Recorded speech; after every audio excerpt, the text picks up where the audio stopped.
3 big reasons why men don't approach women anymore. You see a hot girl walking down the street, your heart starts beating out of your chest, you overthink it, and she walks by. This approach anxiety is designed to protect you out of fear of getting rejected, okay? It's a normal thing. Some guys may think, am I gonna be perceived as being a creep? Maybe word will get out that you went and approached a girl at work, you got rejected, and it didn't go so hot. Women talk. They don't want anything to do with women anymore. They've thrown in the towel, they're done trying to figure out women, done playing the game. They just think, I have to be really jacked, or I have to make a lot of money, or else there's no point in even trying.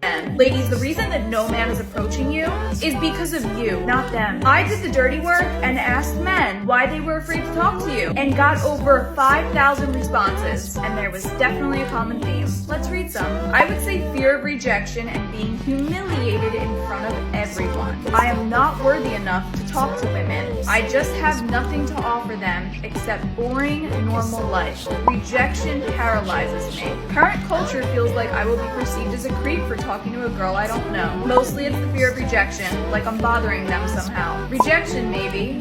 Ending up on TikTok, if you get my drift. Worried about being judged for not meeting the woman's appearance standards. So to the ladies, do better. The environment that you've created for men is only leading to the singleness that you continue to complain about. And to the men, maybe knowing that these responses were a trend amongst 5,000 of you is a bit reassuring, if anything. The dating and romantic conditions in our society are extremely unfavorable for men. Women resort to their iPhones to vilify men worldwide. Honestly, social media has revealed to me the long-standing beliefs women hold about males. I believe that womanizing is partially responsible for the negative sentiments expressed by women today. The other half stems from the way these women have perceived men throughout their lives. Based on experiences, men only reveal their true selves or express their opinions when they are in a superior or equal position to women.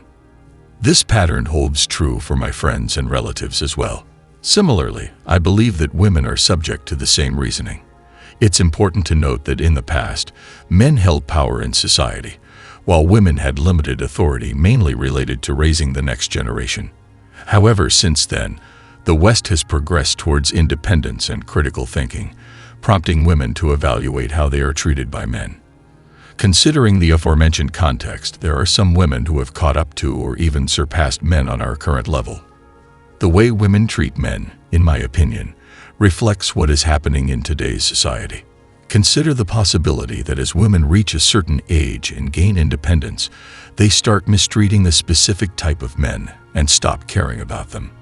I understand that this perspective may be controversial and initially difficult to comprehend. However, as I advanced within the women's movement, women surpassed men in terms of economic and social status. Additionally, they began criticizing men on social media.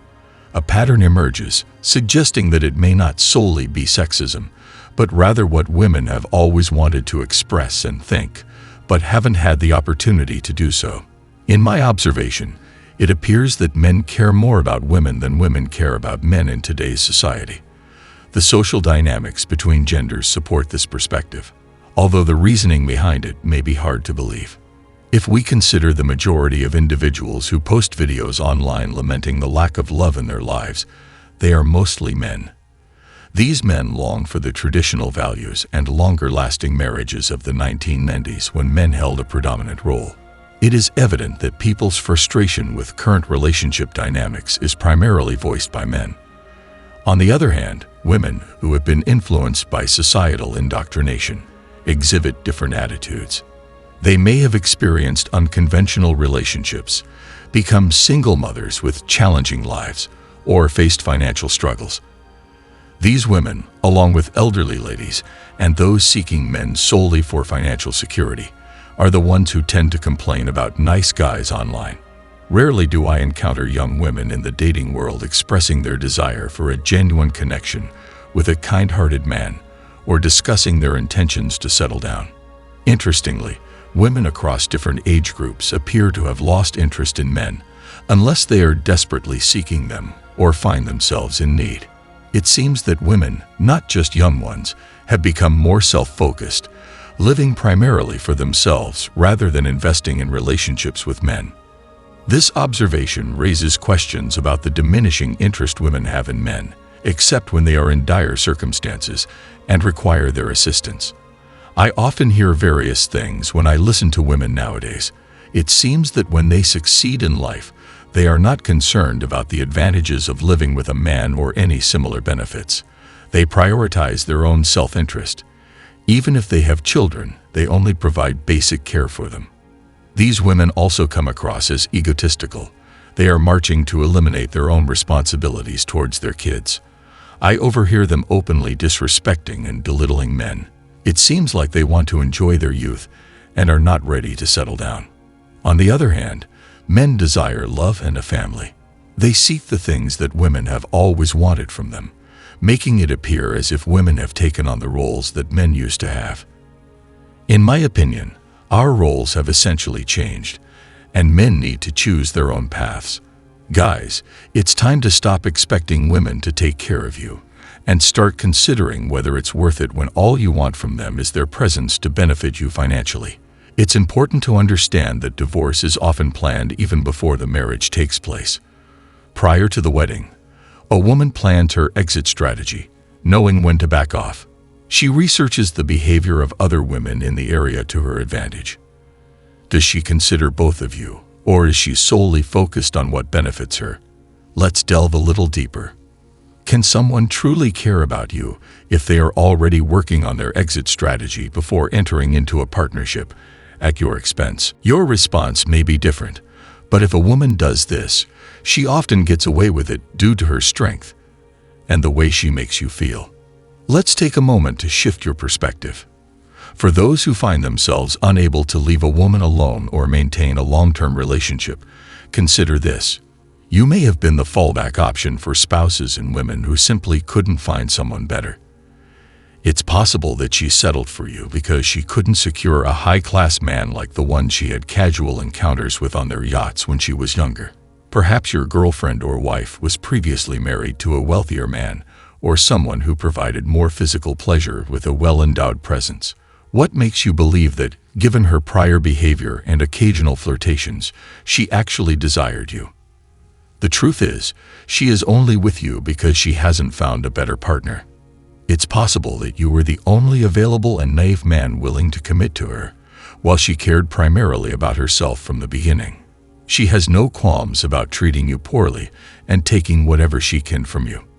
When men voice their complaints online about women engaging in threesomes and foursomes, the women often argue that they didn't fully comprehend what they were doing. However, it's essential to remember that nothing a woman does is arbitrary. Every action is a choice she made based on her own desires and intentions. It's important to keep in mind that our use of narcotics, cannabis smoking, and even pregnancy are not mere accidents. She engaged in these activities because she wanted to, not due to random chance or coincidence. She made a conscious choice because it felt right to her at the time. However, when the consequences of her actions become apparent, she may regret it and try to avoid taking responsibility by acting like she had no idea what she was doing. Nevertheless, she must be aware that she is accountable for the repercussions of her choices as long as she is not impaired by drugs or alcohol or under any kind of duress. Considering this, my question to you is, are you still willing to date a woman who has a troubled past and whose actions were primarily driven by her own desires? This is something you have to answer for yourself.